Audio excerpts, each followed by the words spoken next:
All right, welcome back to iCanMod. I am Tobias, and today we're going to talk about my current computer. Basically, this is actually a finished product. Me and my infinite wisdom and eagerness to get upgraded forgot to record an intro, so we're doing that now. So today we're going to talk about my new computer.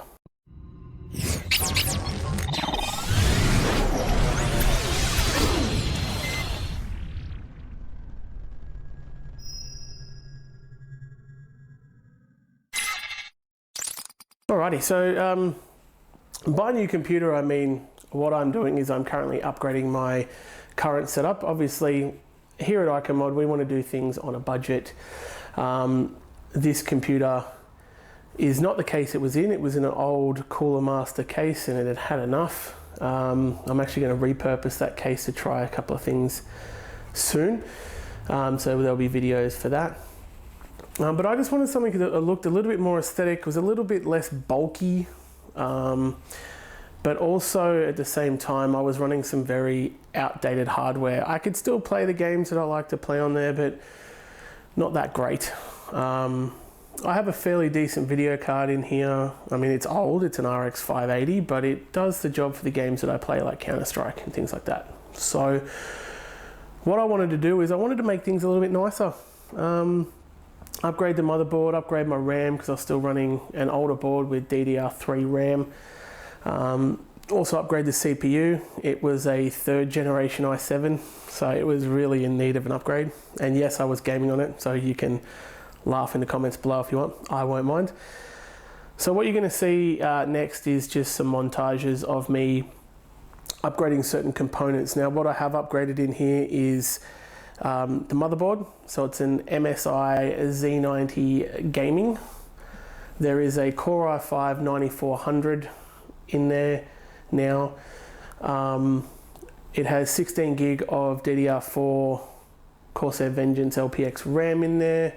Now doing it on a budget, those 3 things came as a bundle from Scorptech. Shout out to Scorptech, who don't sponsor me at all, by the way, but they give great service and they always have the parts that I always need.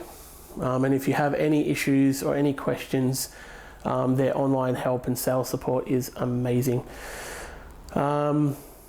With this one, I've also gone and upgraded the power supply as well. Now, you will have noticed in the Kazillion build, in Builds for a Cause playlist, that we got a RX 580 Sapphire Nitro. Now the same person on Facebook Marketplace, I reached out to him because he had an EVGA 650 watt G2 gold, 80 gold, God, I cannot talk today, 80 plus gold power supply that I had been eyeing off for this.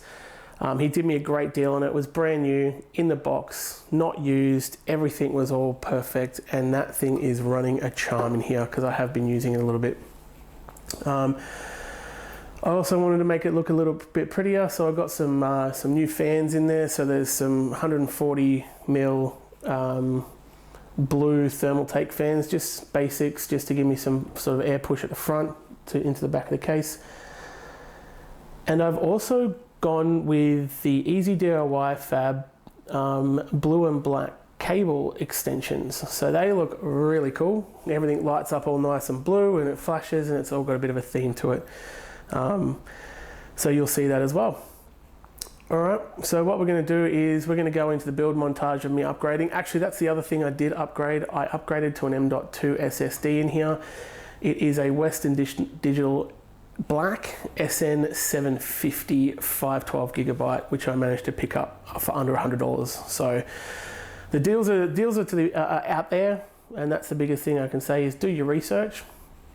If you need to ask us questions, feel free to drop comments and we'll get to them. Or you can inbox us on our Instagram.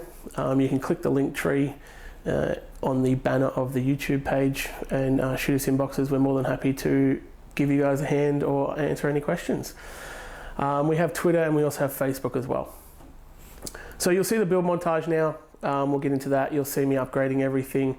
And then, yeah, the next bit, at the end, I'll have a chat about how it's going.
Alrighty, so here's the finished product. It really came together really well. I did end up getting some extra things. So I did go on Amazon and I bought some new SATA cables because the ones that I had just weren't working very well. They were very old and I really didn't trust them anymore, so I've replaced them. I'll put links to those in the description of the video. Here's the cable kit. So I've got the current combs on there. Everything's looking all nice and fancy. What I can do, I guess, is do a bit of a montage of it booting up and things like that for you. But I just wanted to give you guys a show of the finished product. So you would have seen the montage before coming through, actually, thinking about it. So this all up, I think the biggest thing is the case. I actually managed to find this case on Facebook Marketplace, brand new, unused, unopened. The guy wanted $100 for it and I managed to talk to him because it is a H500 case. It's not the new 510 or the 510i. It is the original NZXT 500 range. So I talked to him about it and he was more than happy to let it go to me for $50. So that's $50 Australian. For the Americans out there, that's probably about $40 maybe. So 40 US for an NZXT H500 case, not bad as we say. So that purchase sort of made sense. So we did that. Everything else came together really nicely. Once the EVGA power supply was in there, the extension cables work a treat. Yeah, I really can't complain about it. I'm getting 300 to 400 frames per second at 1080p and about 230 to 330 on 1440p on CSGO, which is the main game that I play when I'm on my PC. Other than that, it is doing a lot of editing and stuff now, so putting that new processor in there has really helped me, sort of render all those videos and get everything good. But other than that, like I mentioned at the start of the video, there are deals to be had out there, and we're all about building on a budget. So if you have questions about where you can go on your build, or we will look in the future to do things like, how do you spot a good deal online? How do you go and check it and make sure it's not going to be bad or you bring it back and it's broken. Now there are some certain components of a computer that I would not buy secondhand or not from a reputable retailer unless I absolutely have to. And that would be things like your CPU, your motherboard, although motherboards are fairly cheap these days, so it's kind of not a big loss if you do get a bad one, but obviously you don't want to do that. But the graphics card as well. I think everything else is, the price ranges of them, you can, if you miss, it's not the end of the world, but obviously we don't want to do that. So we will look to come up with ideas and ways to show you how to spot bad deals. But that's all from us from now. So that's my PC upgrade done. Thank you. We have a few videos in the pipeline, so I'll be doing a video regarding the case for my new computer because I'm building a new house at the moment, and I figured with the new house I'm going to build a new gaming rig, and this will then be repurposed for more production of the channel and stuff. And I figured it's about time that I did that. We've also got some other projects and things that we're looking at doing as well. We're hoping to get more people on board for the Builds for a Cause series, so I'm going to be starting to reach out to people about that. But it all starts with you guys following the channel. So if you guys can subscribe and like the channel, make sure you hit the bell so you're getting those notifications when we post videos. And supporting the channel is going to help us get to that, as we mentioned as I mentioned in our intro video, to where we want to be. So it's your support that will help us get there and get noticed by manufacturers like Asus and MSI and stuff like that. So yeah. That's it from me for this one. That's my upgrade done. You guys have a wonderful day or night, wherever you are. Make sure, as always we say, keep building and keep learning.